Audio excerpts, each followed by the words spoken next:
Well, it's a real joy to be able to update you on the Derwent Project, and this picture on your screens now gives an indication of what it's all about. There in the centre of the screen, in amongst those trees, is the site of the former Cumberland pencil factory. It became disused about 11 years ago when the factory moved to Workington, and that created a new possibility for us with the Derwent Project. This slide shows the building at the centre of that pencil factory site. It's rather dilapidated now, but it's set to be refurbished, and we're going to be down on that site next year.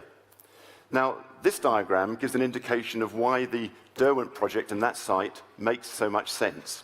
On the left-hand side, that's the pencil factory site, and that thin green finger at the top is that building we just looked at. To the right of that on your screens is the Rawnsley site, where our children's activities have been for the last many years now.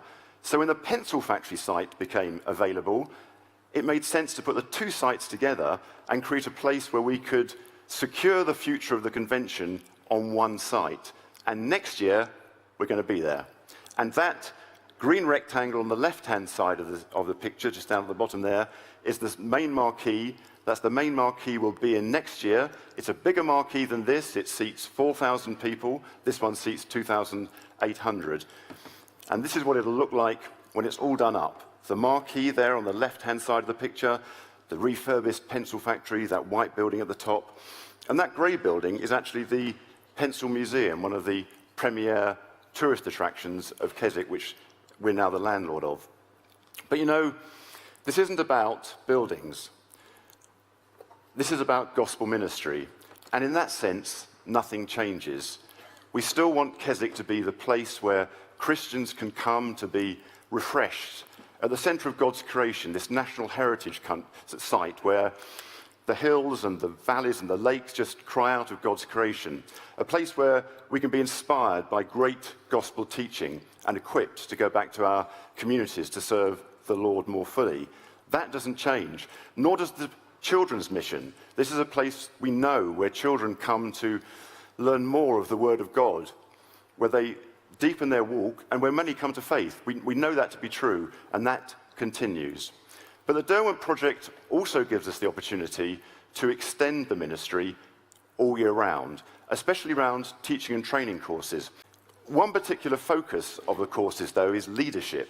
We're very, very interested in training leaders, youth leaders, but also leaders in the secular and Christian world. So we're training leaders, and every leader we train, of course, has a ripple effect. They go out and speak to 20, 30 other people about hundreds or even thousands of people about gospel. So really, really important, that training.